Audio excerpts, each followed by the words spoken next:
and give back part of his bonus to the Texans that he's already received. And when you look at Deshaun, if he goes to another team that has to give up a king's ransom to get him, he'd be going to a team that likely has the cupboards bare, except for one team. I think the Miami Dolphins are positioned where they can at least say, hey, we can get you, we can give you guys all this and get Deshaun and still be a competent, well-run team with a lot of pieces. I don't think a lot of other teams can say that.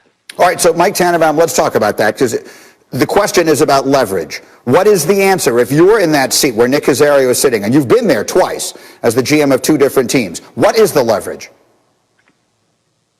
Yeah, well, right now, I have a massive pit in my stomach if I'm Nick Caserio, because publicly I'm coming out saying, hey, we want to make sure they, but I'm really worried that he's going to miss games. So while you do have, because he's under contract, you're really scared to death. And let's put this in context, Greeny. We're in year one. Caserio, no free agent in their right mind is going to want to come to there until this situation is solidified. Has to go see Deshaun Watson to fix it. In the meantime, if I'm Nick Caserio, I'm not taking those calls yet, and I want Deshaun Watson to know that your best and really only option right now with the Texans, and not even go down that other road, because once that happens, you really do lose control of the situation. Okay, clearly. And we'll try and get to obviously some issues with the hit there, but you could understand basically what he's saying, that there are issues on both sides of this. So, Dan, you have been steadfast all along in saying that Deshaun Watson has taken his last snap for the Houston Texans. So where does it go? How do we get from there to where we're going to wind up? All right, 4 things. Deshaun Watson's leverage is his integrity, okay? The second thing is this. Nick Caserio, do your job. You come from New England, which is the famous saying, do your job. Your job as a new general manager, you were brought in to rebuild the Houston Texans, not just fix the relationship with Deshaun Watson. You're not going to do that, okay? The third thing is this. Deshaun Watson's not backtracking, guys.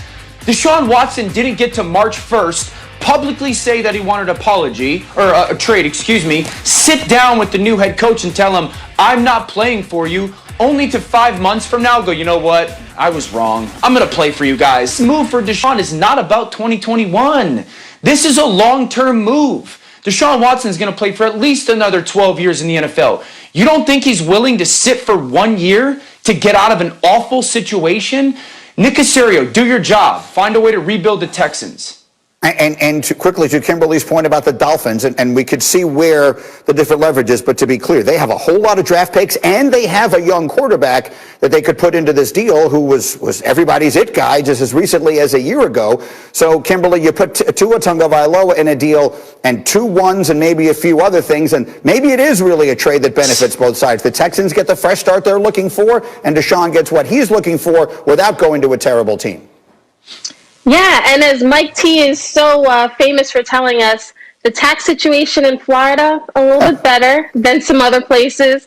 The weather, a little bit better than some other places. So, yeah, I think if you're the Dolphins, you're Brian Flores, you're Chris Greer, you're a black head coach, a black GM, saying to a black quarterback in the NFL, hey, we want to bring you here. We've got pieces, even if we give up the draft capital. Hey, one of those picks actually came from the Texans. So, and we're gonna give up a QB for you.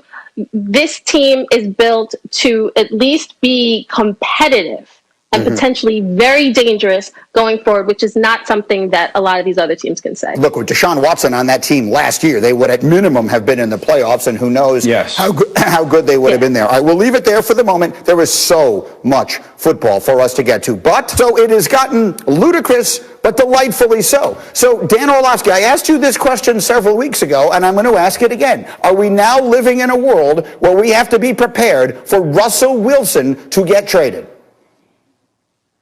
Greeny, we are now living in a world where we should be prepared for anything in the NFL. That's my number one point. We all got to change the way that we're looking at this offseason when it comes to quarterback willingness, when it comes to movement, or teams' willingness when it comes to salary cap hits or whatnot. We all need to change the way that we think, because this is a new NFL. Now, I really look at this situation, it's one of 2 things in Seattle. This is either about Pete Carroll and Russell Wilson being unhappy with him, or it's about Russell Wilson's long-term brand and legacy. Make it simple. If this is about Pete Carroll, Seattle Seahawks, fire Pete Carroll. Sit down with Russell Wilson. What happened? Why it happened? And who do you want moving forward? If this is about brand and legacy, if this is about Russell Wilson trying to become the NFL's Magic Johnson in 20 years from now, his mind is already made up. One more year in Seattle will not change that. It would flip to the organization. Then they would have to look at it and go, his star is brighter than it's ever been. We need to move and act fast to get as much as we can for Russell Wilson. Mike T, give me a sense of what you're doing right now if you're in the middle of this somewhere. If you are not the mayor of a city, but let's say the general manager of a team that is interested. Are the phones working right now on Russell Wilson? 100%. If we're in Chicago, for example, and we're Ryan Pace, the general manager of the Chicago Bears, I'm calling John Schneider, the GM of the Seahawks, and Pete Carroll, and I'm not getting off the phone. If I could get Russell Wilson, who's only 32, who has another 5 to 7 years of great play, that may save my job. This could be this year's Tom Brady. A year ago, Jason Light, GM of the Bucks, on the ropes. Tom Brady comes in, the rest is history. I am doing everything I can within reason and then some to get Russell Wilson. This is a rare opportunity. And Dan's right, the whole narrative has changed. But if I'm desperate for a quarterback, there is no price that is too high. And it should be pointed out that quite literally his price is not very high, $70 million over the next 3 years. So he is a bargain by current NFL superstar standards. But we do need one level head in the group this morning, and that belongs to Kimberly Martin. Kimberly, as you talk to people around the league, what is the expectation? Greeny, the thing I hear from everyone is Russell isn't going anywhere. But where there's smoke, there's fire. And that doesn't necessarily mean that the Seattle Seahawks will trade him this year, but the fact that Russell's unhappiness has now leaked into the public sphere, that we're privy to what the issues are behind closed doors. Because, you know, there may have been chatter over the last couple of years about how how they draft, how they go after free agents, how he's been protected with his O-line. But now we have teams. Now there are actual 4 teams that Russell, either through his camp, has put out and said, hey, these are a bad option. So as Mike T is saying, if you're one of those teams, you better pick up the phone. Because the Seattle Seahawks may not trade him, but you at least have to try. That is a really important point to make sure that everyone in the audience is clear on this. These names weren't leaked. His agent on the record gave them to Adam Schefter. And so I will say again, Dan Orlovsky, if you're married to someone and that someone says, yeah, I'm happy right now, but I have a list of 4 people that I will marry in the event this thing goes sideways, we have a problem. Yes, we already have a problem. Yeah, Seattle already has a problem. That's my point. Like, Russell Wilson's mind is likely already made up. This is not just, he's just using the vehicle of, I want more power, or I've been hit too much, to really get what he truly wants. He wants to go to a bigger market. He wants to be appreciated for how great of a player he has been. Remember, this is 9 years of high-level quarterback play, not a single MVP vote, very little MVP discussion. And the Seattle Seahawks need to understand he's just coming off his best season ever as a player. And if his mind is made up that this is about 20 years and the Russell Wilson brand, then they're going to have to seriously sit down and consider trading Russell Wilson.